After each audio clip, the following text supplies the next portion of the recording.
आज बाजार recovery mode में दिखा। इस बीच इंडसइंड बैंक को लेकर अच्छी खबर भी सामने आई है। इंडसइंड बैंक के शेयरों में आज तेजी देखने को मिल रही है। ग्लोबल ब्रोकरेज फर्म नोमुरा ने इंडसइंड बैंक के शेयरों पर बाय रेटिंग दी है और टारगेट बढ़ा दिया है। इसके बाद से ही बैंक के शेयरों में 5% से ज्यादा की तेजी आई है। फिलहाल शेयर 853 रुपए के स्तर पर कारोबार कर रहा है।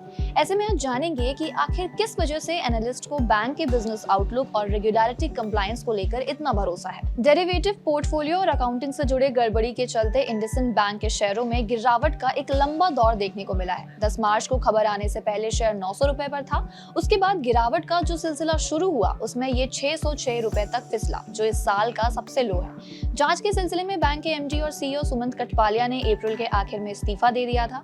11 मार्च को जब बैंक के इस आर्थिक गड़बड़ी का खुलासा हुआ तो उस दिन स्टॉक 20% से ज्यादा गिर गया था।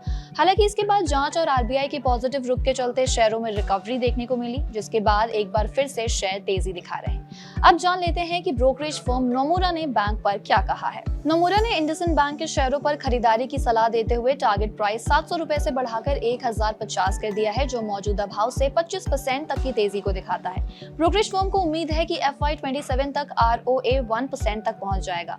नोमुरा ने यह भी कहा है कि शेयर प्रेजेंट में अपने एक साल के फॉरवर्ड बुक वैल्यू पर शेयर के 0.9 गुना पर कारोबार कर रहा है, जो इन्हें आकर्षक लगता है। ब्रोकरेज फर्म का मानना है कि इंडसइंड बैंक का बोर्ड अब बेहतर कॉर्पोरेट गवर्नेंस के लिए फुली कमिटेड है। आपको बता दें कि कॉर्पोरेट गवर्नेंस रिलेटेड मुद्दों और अकाउंटिंग में गड़बड़ी से जुड़ी चिंताओं के कारण इंडसइंड बैंक के लिए पिछले कुछ महीने मुश्किल भरे रहे हैं। बैंक ने करेक्टिव स्टेप्स लिए, जिसके बाद ब्रोकरेज फर्म और बड़े इन्वेस्टर्स का भरोसा एक बार फिर बैंक की ओर बढ़ता नजर आ रहा है। नोमुरा ने अपनी रिपोर्ट में कहा कि सबसे बड़ा पॉजिटिव ट्रिगर ये है कि मैनेजमेंट FY26 में नए सिरे से शुरू करने के लिए तत्पर नजर आ रहे हैं। प्रमोटर बैंक में अपनी हिस्सेदारी बढ़ाना चाहते हैं, जिसको लेकर आरबीआई से मंजूरी मिल जाने की उम्मीद है।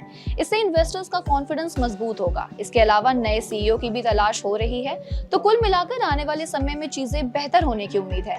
आपको बता दें, इंडसइंड बैंक देश का 5वां सबसे बड़ा प्राइवेट बैंक है। 41 मिलियन कस्टमर्स हैं, 71-74 ब्रांच का नेटवर्क है और 30-27 ATM है।